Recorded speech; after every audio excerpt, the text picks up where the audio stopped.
এত বড় খুন, এত বড় হত্যা হওয়ার পরে ন্যারেটিভ চেঞ্জ করে ফেলবেন, সেটা আমরা বেঁচে থাকতে মেনে নেব না। ও ছেলেটাকে পেলে আগে হাত পা ভাঙবো, তারপরে মারবো। এগুলা কিন্তু বাংলায় বলেছিল, হিন্দিতে কিংবা উর্দুতে বলে নাই।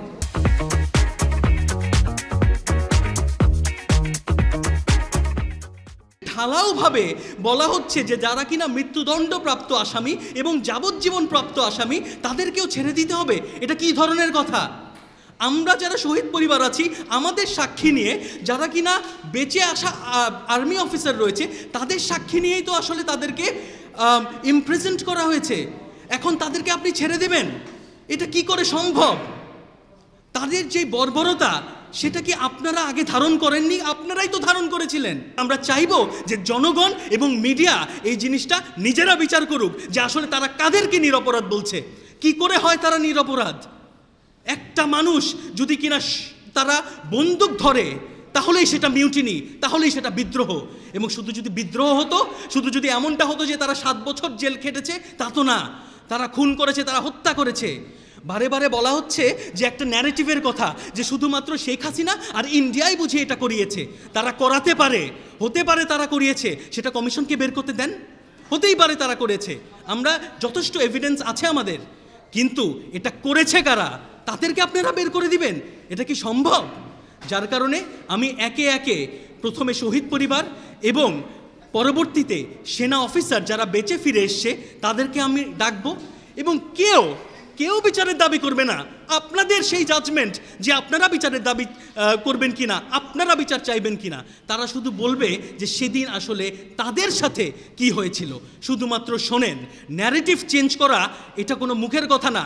এত বড় খুন, এত বড় হত্যা হওয়ার পরে ন্যারেটিভ চেঞ্জ করে ফেলবেন, সেটা আমরা বেঁচে থাকতে মেনে নেব না।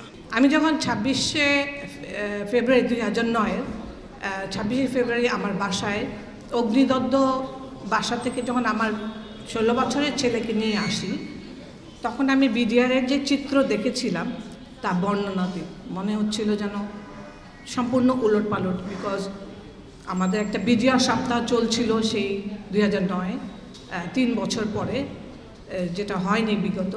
তো সেই বছরই হলো প্ল্যান করে, এবং সেখানটা বেশ সাজানো গোছানো ছিল। কিন্তু আমি যখন বেরোয় আসি, গাড়ি পোড়ানো, আমার বাসা তো পুরা পুড়িয়ে ফেলেছিলই। যখন আমি দরজা থেকে যাওয়া শুরু করলাম, আমি লিটারেলি আমি একটা বডি খুঁজছিলাম, যে পোড়া ঘরের মধ্যে তো আমি আমার ছেলেকে রেখে গেছিলাম, কারণ তাকে তো পাওয়া যাবে না। আমার একটা ছোট কাজের মেয়ে ছিল, সেই মেয়েটা পর্যন্ত তার গায়ে স্প্লিন্টার লেগে সে আহত হয়ে তাকে কোনো রকমে হসপিটালাইজ করে কেউ না কেউ, আমি জানি না কারা, কারণ সে অজ্ঞান হয়ে যায়। সেই জন্য পরবর্তীতে ওকে খুঁজে পাওয়া যায়। এবং আমার ছেলে যখন আসার পরে যখন জানলাম যে দলে দলে কিছুক্ষণ পর পরে দলে দলে সৈনিকরা ঢুকছিল, আমাদের নাম ধরে ধরে খুঁজছিল আমাদের বাসায়, এবং বলছিল ওর নাম ধরে যে ওর ছেলেটাকে পেলে আগে হাত পা ভাঙবো, তারপরে মারবো।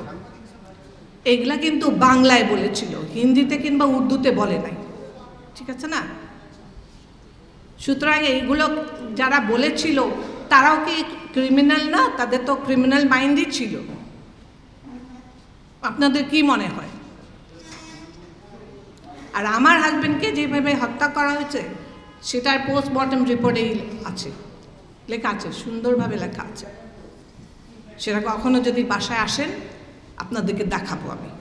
যখন হত্যাযজ্ঞ হয় কিংবা যখন অস্ত্র হাতে নেওয়া হয়, সেটাই কিন্তু বড় অপরাধ আমাদের জানা মতে। সেখানে যারাই অস্ত্র জমা নিয়েছিল, মানে ধরেছিল, তারা সবাই কিন্তু অপরাধী। এটা আপনাদেরকে বুঝতে হবে, প্রচার করতে হবে, জানাতে হবে। আপনারা এখন এই সৈনিক পরিবারদের এত বছর পরে ফিরে আসার জন্য বাবাদের নতুন করে দেখছে, তারা অনেকে জন্ম নিয়েছিল পরে 16 বছর, কিন্তু আমাদের তো 4টা বাচ্চা জন্ম নিয়েছে, ভাইরা মারা যাওয়া, আমাদের শ্রদ্ধেয় ভাইরা হত্যা হওয়ার পরে। আমি মারা যাওয়া বলি না, আমি এটাকে হত্যাকাণ্ড বলি, সুষ্ঠুভাবে প্ল্যান করা একটা হত্যাকাণ্ড বলি। তো সেই হত্যাকাণ্ডের পরে যখন বাচ্চাগুলো জন্ম নিল, আপনারা কি খোঁজ নিয়েছিলেন কখনো? জাতি কি খোঁজ নিয়েছিল কখনো যে সে বাচ্চাগুলো মানসিক অবস্থা কেমন আছে? তারা কি তাদের মনের ভিতর দিয়ে কি যায় যে তারা যে আর কখনোই বাবাকে দেখতে পারবে না, তার বাবার ঘ্রাণ নিতে পারবে না? বাবা ফিগারটাকেই তো ওরা ভুলে গেছে।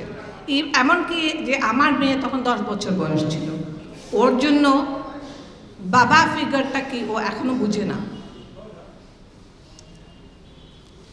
আমার বাচ্চারা কিন্তু আমাকেই বাবা এবং মা মনে করে, কারণ আমরা ওই রোলটা প্লে করতে পারি। আমরা খুব মানে সুন্দর করে কথা বলি, ভালো পরিধেয় ধারণ করি, ভালো জায়গায় যাই, উঠি বসি বলে কি আমাদের কষ্টগুলো নাই? মিডিয়াতে শুধু কান্নাকাটি করলে আপনারা ওইটাকেই প্রজেক্ট করবেন আর বাকিটা মানে মনে করে নেবেন যে আমরা অনেক ভালো আছি। কোথায়? আপনারা তো ভুলেই গেছেন আমাদের। এমনকি আমি দেখতে পেলাম গত 16 বছর 15 বছরে এই 25শে ফেব্রুয়ারিতে টিভিতে পর্যন্ত নিচে একটা স্ক্রোলিং হয় যে বিদ্রোহের। কেন বিদ্রোহ এখনও বলা হচ্ছে এটাকে? আমার সবচেয়ে বড় আপত্তি এখানে। আর যেই অপবাদ দিয়ে অফিসারদেরকে হত্যা করা হয়েছিল, কোথায়?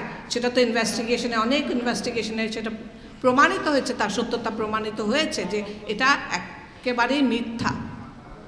কেন কোনো সরকার থেকে কিংবা কোনো মহল থেকে এটাকে আপনাদের মাধ্যমে প্রচার করা হয়নি দেশবাসীর কাছে যে এটা একেবারে মিথ্যা কথা?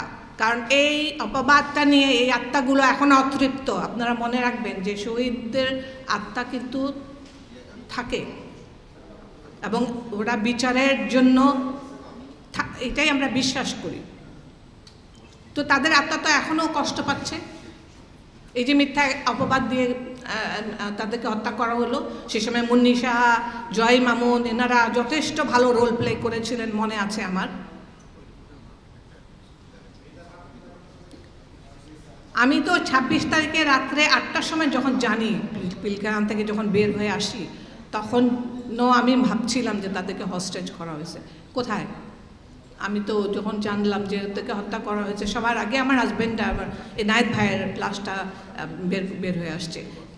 কীভাবে এত অপমানিত করে হত্যা করে তাদেরকে ড্রেনে ফেলে দেওয়া, ইউনিফর্ম পরা, ইউনিফর্মের মানে অমর্যাদা করা, একটা প্যারামিলিটারি ফোর্স, ওদের এত সাহস হয় কোত্থেকে?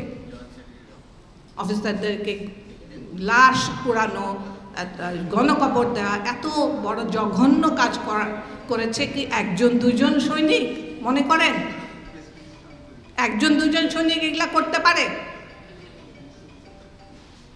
কখনোই না। 4000-এর বেশি সৈনিক ছিল তখন পিলখানায়, ঢাকা পিলখানায়। কোথায়? 4000-এর তো শাস্তি আমরা শুনিনি এখন পর্যন্ত, কোনো শাস্তিই হচ্ছে না।